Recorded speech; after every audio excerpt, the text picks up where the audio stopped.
All right. Okay, everybody. So let's go ahead and take a nice deep breath and let's see where the energy is starting from. And we'll kind of settle that first and then get started. So, yeah, nice deep breaths right into the center of the heart and exhaling out 360 degrees. Nice deep, right into the center of the heart. And when you pull in that energy into the center of the heart, pull it in from everywhere where you need it. Everything you need is within that sphere of your own totality. So breathe in what's actually needed and required in this moment, and exhale out what is kind of no longer serving.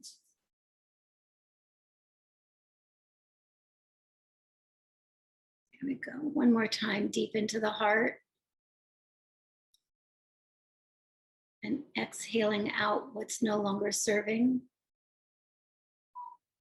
And we're gonna do just a little tone up also of that whole solar plexus area. If you've been on other calls, you know that we've been kind of working in that area, and it looks like it's showing up again today, where we just like maybe a little bit more of our power coming to the forefront, a little bit more of courage, coming to the forefront, taking leaps of faith and things like that. So, all right, so we're just gonna amp up that energy. So putting your attention right in that solar plexus area. There you go, and breathe into it. Exhale out from it. Same idea, same principle. You're breathing in everything that solar plexus needs to be empowered, to be courageous, and you're exhaling out all the energy that no longer serves.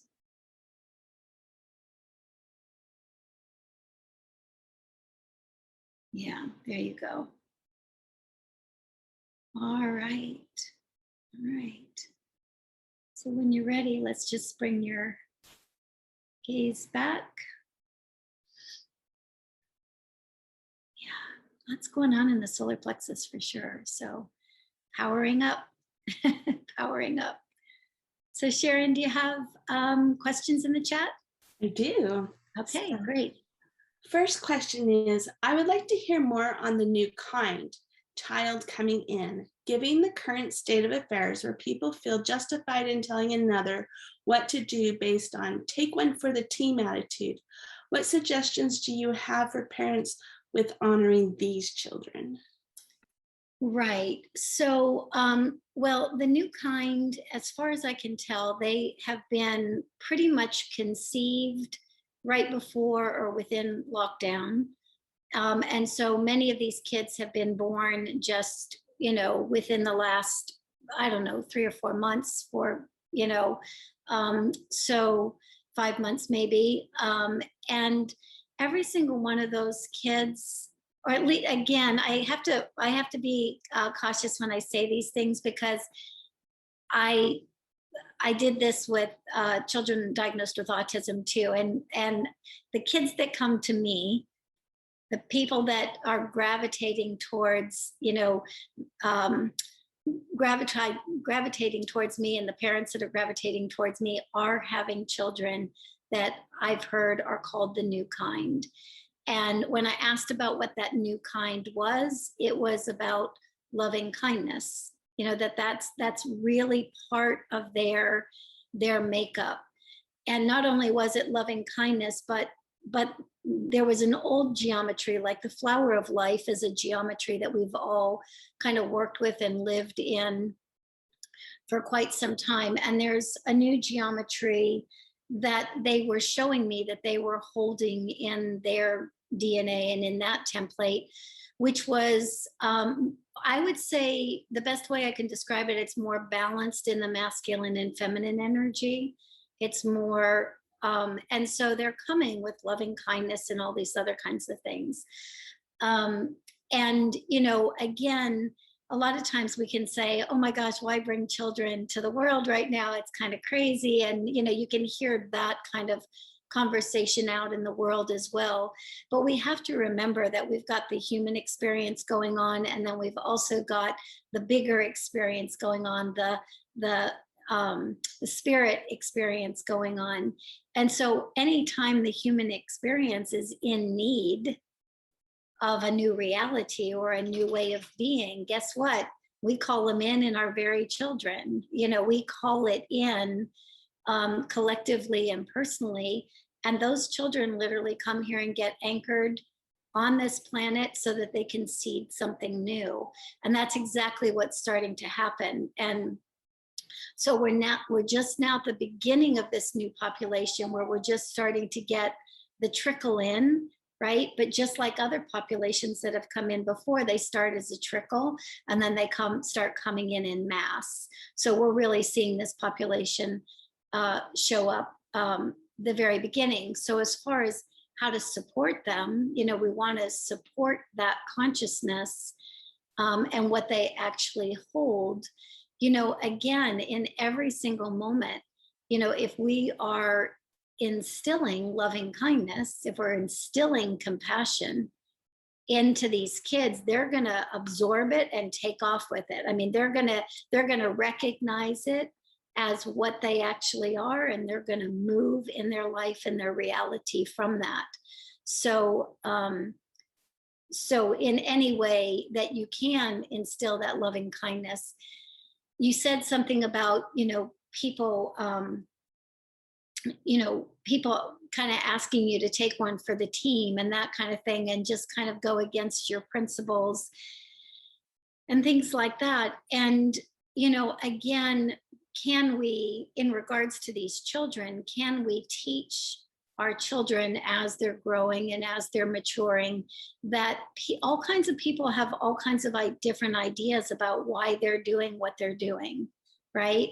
It's like, and quite honestly, we can't even lump it anymore into fear or love. It's like the ones who aren't are the loved ones, and the ones who are the fear ones. We really can't do that anymore. It's too divisive. And so can we teach ourselves, and can we teach these children that different people have different choices that they're making at this point? It may not be our choice, but that as long as we are honoring that inner awareness of ourselves first, yep, that's the important piece, right? That's loving kindness. Loving kindness is to honor with totality what you know to be true for you, and then allow whoever else is doing whatever else to simply do it. They have as much sovereign right to choose their experience as we have to choose ours, or if somebody else has to choose ours. And what an amazing thing to really start to teach our children, because let me tell you, it's going to have to be taught in the homes, because it's not being taught out in the world. It's going back to being taught in families, in homes. And so as we align with what they are already holding and start offering that to them, man, they click right into that, and then they're off on that trajectory. So yeah, I hope that answered what you were asking. All right, next question. My 8-year-old nonverbal daughter is slowly improving in her communication, but she has always struggled with severe impatience. I try to use strategies to help her transition into things so she doesn't feel impatient, but it's a hit or miss. She reacts immediately by screaming, pinching, or hitting. When she wants to do something, she wants to do it in the moment, or if something is not working, she is playing with the computer, she will hit the object and get really upset. Is there anything I can do to help her? Thank you. Yeah.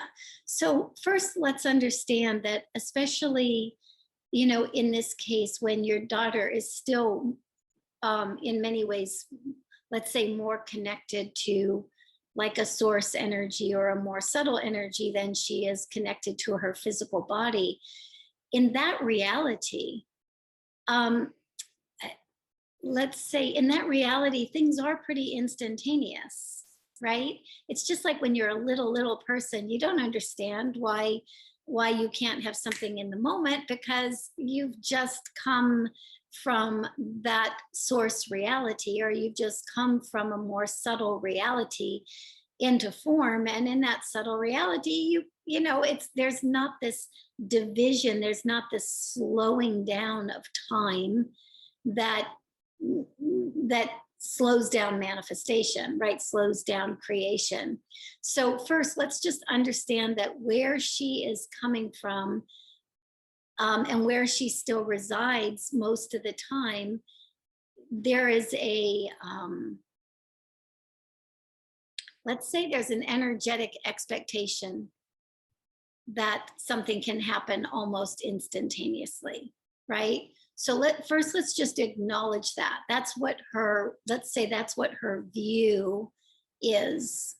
That doesn't say that doesn't mean that we're not going to teach her about this time space reality, that we're not going to teach her about where she is and that kind of thing. But we have to first acknowledge where she's coming from. So when I look at her, energy field, there's a couple different things going on here. So if a child was born into this world and they just slipped right through, coming through as they were, let's say, and we're not getting imprinted by DNA and by gestational information and all that other stuff, then it would be an interesting world because there would be a lot more, it would be a lot more instant manifestation. There'd be a lot more of all kinds of things, love, compassion, those things. But the fact is that every single child does come through a DNA patterning. They do get imprinted. And some of the, in this case, some of the energy of frustration, irritation, gotta have it now, you know, don't have time to wait for it, you know, that kind of energy is in that DNA pool. And so she's kind of got that working with her as well. And so again, if we know that, if we can see that, we can do something about it, right? So anywhere and everywhere that energy is simply coming through that DNA imprint, and you know, one parent or the other also, or maybe somebody else in the lineage somewhere, also wants things yesterday. You know, they want it to happen, and if they don't get it their way, that's, you know, that's an irritation or a frustration. So let's at least clear that whole field from her reality. Let's move that out of her multidimensional field so that we can kind of separate what she picked up from her DNA with what and who she actually is. So let's clear that field. Okay, and so the other thing I'll say here is what we're left with is we're left with a little bit of this feeling of, I'll say like sadness or emptiness that, you know, she's trying to fill up. I'm trying to fill, you know, I'm just hearing her say, I'm just trying to fill up like this sadness, this emptiness. And whether I fill it up with, you know, a computer game, or whether I fill it up with something that I believe that I need in that moment or want in that moment, it doesn't really matter. But again, this is what remains as quote unquote hers, let's say. So let's also clear up that field and let's fill her up with her own love, her own compassion, what any child honestly would come here with if they weren't imprinted, you know. And we're, again, I want to make sure that we're not beating ourselves up for imprinting our kids, because let me tell you, you don't come onto this planet without being imprinted. I mean, it's not like something you can choose to not do. Yep. So we're not gonna, no shame, blame, condemnation of any kind. It's just a reality that when you enter this field of consciousness, you are being imprinted by information. And part of that imprinting actually gives you some of the challenges that you'll overcome in order to remember who you actually are. So, so let's see if there's anything else there with her.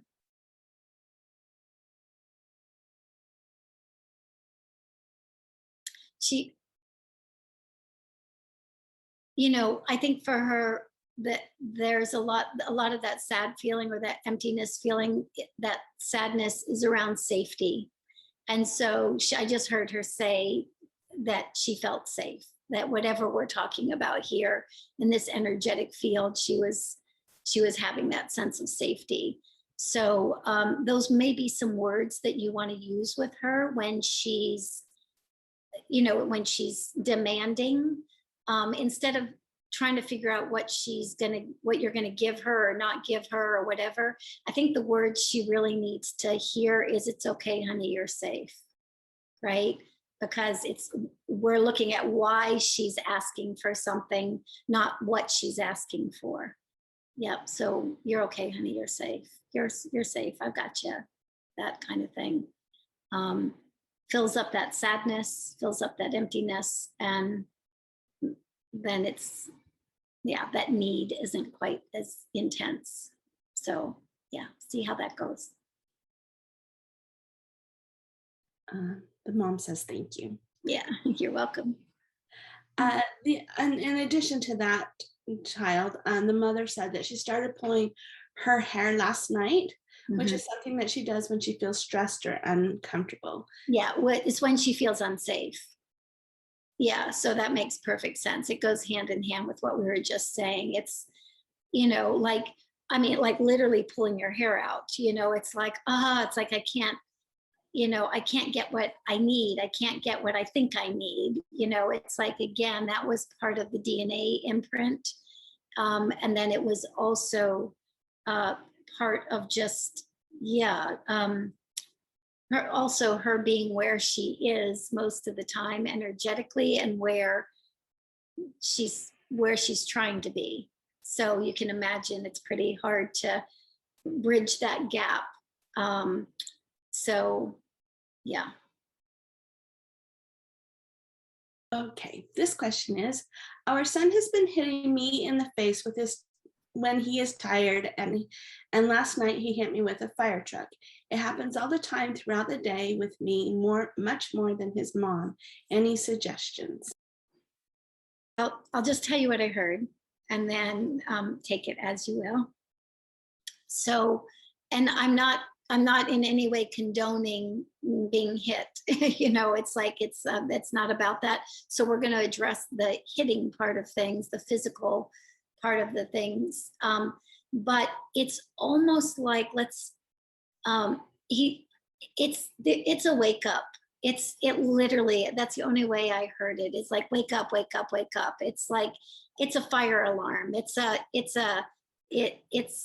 alarm, you know, wake up. And what the wake up part really comes to is not, you're already waking up to a broader awareness of yourself, a broader consciousness. What the wake up is you're not broken.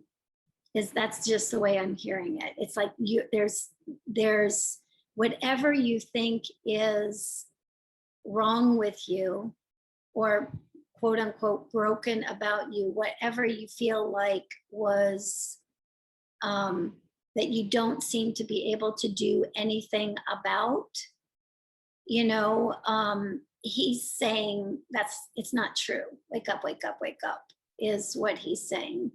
So again, when we understand what the actual message is, we can then go about correcting that behavior. Of course, correcting that behavior with some of the more appropriate words for it. So again,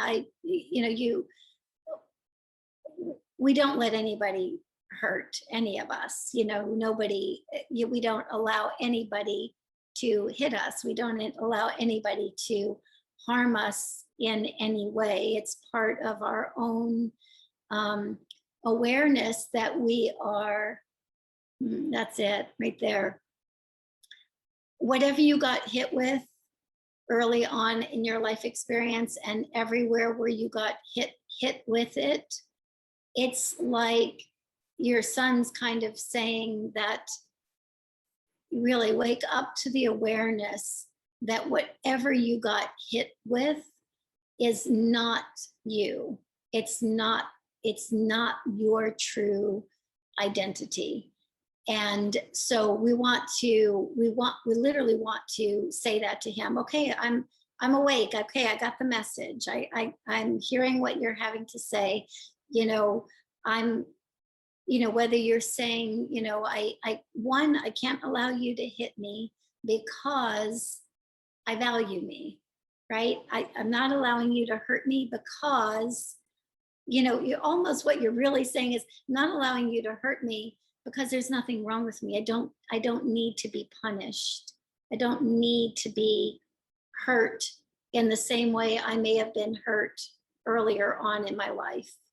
Yep, it's like, no, and so you're literally, what I see you doing is going to his shoulders or going to his chest and running your hands down his arms to take his hands down, and just keep doing that. You're running it down and you're imprinting that you are all right. You're all right. You don't deserve to be hurt. You don't deserve to be hit. Doesn't matter, what came before. But and when he hears that, right, then he's not trying to wake you up. Yep, in that way. Yeah. Yeah, that's what he's saying anyway. So, yeah. So let's go both for you and for him. Let's go into that. It's like, it's into the heart space. Something's being held in the heart, and we want to kind of move that energy from the heart down the arms, and we just want to drain it off the arms, right? Just want to, so when it's like this, when it's up and right, it's right back to the heart and draining it down off the arms. And that your message to yourself is, whatever happened, wherever you were in your earlier life experience, none of that is who you are. None of that is true of who you are. Yeah. Yeah. Okay. I hope that's helpful. Okay, and I'm going to read it one more time because they said I read it incorrectly. Oh, okay. Our son has been hitting me in the face when he is tired, and hit me last night with a plastic fire truck. It happens all the time throughout the day with me, much more than his mom. Do you need to add anything to that? No, I answered that. That's exactly what it was. Yeah, the message was, yeah, no, I think that's what I heard the first time too. Yeah. And so, and again, maybe, we can make all kinds of stories about why it's you and not mom, or why it's, different behaviors happen with mom instead of dad. But what he really wants to just get across is that whatever you might feel is not quite right, or not quite deserving within you.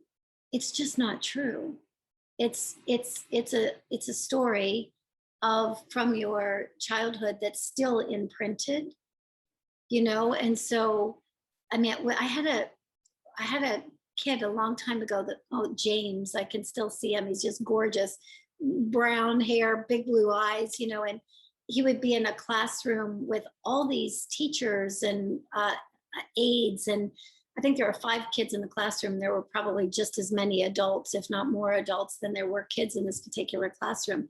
And he used to go only for this teacher.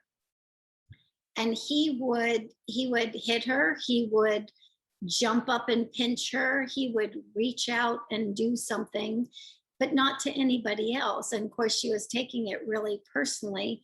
But what we found out is that, I was just asking her some questions, and she was just saying how hard she is on herself, how she was taught from a really early age to kind of, take blame in for what was going on in her environment instead of acknowledge that the people in her environment or the adults in her environment when she was growing up were not all that safe.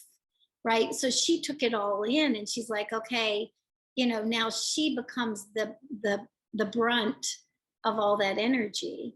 And so what James was doing is he was feeling that energy, and he was just acting it out. He was just acting it out on her the exact same way that she acts it out on herself. And it's not a condemnation. It's just that that's what little kids do. If they're in this unsafe environment, they're not going to project that energy out onto their parents, because that just becomes more volatile, right? So we typically, as children, will hold that energy in on ourselves. But over time of doing that, we start almost consciously or unconsciously making ourselves the one that is bad, making ourselves the one that is wrong, right? Making ourselves the one that is we must be quote unquote deserving of punishment or something like that. And again, that's what I mean. None of that is actually true, but that's the construct that a little person will create in their reality. But that whatever that creation is, it just follows us through our lives, right? Until we can really say, wait a minute, no, there's not anything wrong with me. I'm not broken. There's nothing wrong with me. And that wake up is to that realization. That wake up is to that realization. So yeah, that's it. I hope that's helpful. We got one more question. Okay. All right. Her son is touching my solar plexus area with hard pats, pushing his face into her solar plexus while squeezing my sides. He has been looking above my head. Is he working on me or just not sure what it is? But I know it is very relevant because it is where most of my own issues are. Right. So it's kind of like where we started at the very beginning of this call with that solar plexus, really trying to come into you're trying to come into your own power. And and again, are these kids thinking mom's trying to come into her own power, so I think I'm going to stick my head in her solar plexus? And no, it's not happening that way. It's more of an unconscious or just an instinctual kind of experience. So it's almost like he's taking his crown and he's hooking it up to your solar plexus so that you can take your crown and you can anchor it into your solar plexus. So when he does that and looks above your head, he's going, is it coming down yet? Is it coming down yet? Is it hooking up? What's happening? So when he does that into your solar plexus, then the very first thing you're going to do is you're going to imagine that essence of you, or that however you want to see that, you're going to imagine that drawing all the way down to meet where his head is. Yeah. That's exactly what he's doing. Yeah. And anything that you do for your own solar plexus, he's also going to respond to, right? He may decide he's not going to move into your solar plexus. It might be your heart or your throat or some other place. But yeah, definitely watch, especially with energetically sensitive kids, watch where they place their hands, watch where they place themselves in relationship to you, because it's always an attempt to bring awareness to a particular place. And we have a tendency to just look at the physical part of it and not consider the energetics of it. So what are the energetics of his head? on your stomach, right? So that's an energetic connection point. Yeah. So yeah, you got it. That's exactly what he's doing. So, all right. So let me see what's here. Well, let's just talk a little bit more about this because I think it's a really important piece. Most people believe, and understandably so, because we live in a time space dimension that looks pretty linear. Most people will believe that their children are reflecting back something that is happening in that moment. You know, it's like, so like an energy that's there in the moment is what the child is reflecting, or the energy that that child is working off of. That is almost never the case.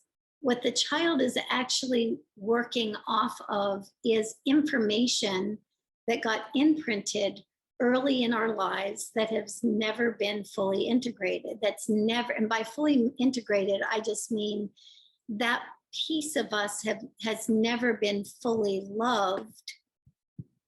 And since it hasn't been fully loved, you know, these kids are gonna, they're so energetically sensitive that they see it unconsciously, they see it, they know it, and they start acting it out, right? They start acting it out. So we have to kind of take time out of this equation in some ways, because what's being reflected or what is up to be integrated is always what can be integrated in that moment, but it's never from that moment. It's always from something before that got imprinted. Yeah. And one of the things that's really, really important to realize, and I don't, it makes it a little, well, no, we won't even go there. There's so much information that is trying to get purged right now through us. We are literally dumping as much of our old story, of any story, quite frankly, as we possibly can. And when we hear those words, we're dumping our story, we kind of go, oh, okay, great. I'll be nice to myself, or I'll whatever. That's a nice idea, but it's not quite like that. You know, this world gives us really one opportunity after another to love parts of ourselves that we've never been able to love before. And it's kind of coming fast and furious right now. And so that's really wonderful when you know what that is. And it's very uncomfortable when you don't, because it just feels like you're getting bombarded with all kinds of energy. And like I say, if you've got an energetically sensitive child, you know, or you support an energetically sensitive individual, you know that it's, you know, it's kind of coming head to head. So let's see if there's anything else. But again, if we really consider that our life experience, and especially now because we're in this moment of this really magnificent shift in our consciousness, think about it as we've been weighed down, like we're a hot air balloon, and we've been weighed down by all of these different beliefs and imprints and genetic information. I mean, that we are energetic beings, and all this information has been put upon the essence of what we are, you know, added to the essence of what we are, and that's weighed us down, right? And so life gives us very uniquely for each one of us one moment after another to, let's say, be present to, meet whatever needs to be released, whatever needs to be identified,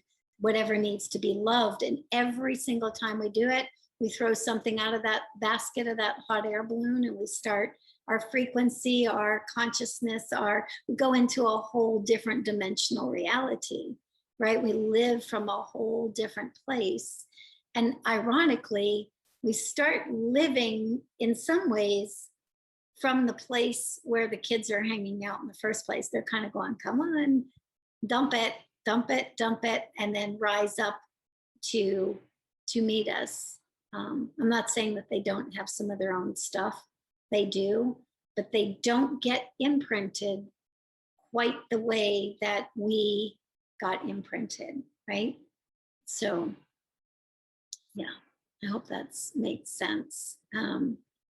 It's just really important to get that piece today, and get it every day, because if we really understand what we're doing here in the bigger picture, and what's available in these moments, then we can really start using these moments to release, release, release. And the cool thing right now too is, I'm not saying that we have to tell ourselves a story. I'm not saying we have to psychoanalyze ourselves or any of that. That's all old information. That's all old patterning. All we need to do is let that feeling come up that comes up because we're in that situation, and just for a moment allow it to be. You know, if it's anger, frustration, sadness, that energy that we would typically push back down because we believe something's wrong with us or something's broken. And if we were quote unquote perfect, which doesn't exist, but if we were somehow better than that kind of feeling wouldn't be coming up. No, if feelings aren't coming up in this environment, you're a little dead. Something's a little off, right? So we're going to take the fact that sadness is arising or frustration is arising, that's a good sign. Yeah, we've been taught that those things are bad. That's a good sign right now, because all we need to do is sit and kind of go, okay, I'm frustrated, I'm irritated, I'm pissed off, I'm sad, I'm overwhelmed. And just for a minute, just close our eyes and just allow that to exist. Because when you allow it to exist, it's like you're allowing that little person inside of you who has that feeling to exist. Yeah, you're allowing them to exist. Yeah, thank you guys for showing up, and your questions are great, and I'll see you next time. All right, lots of love, everybody. Bye.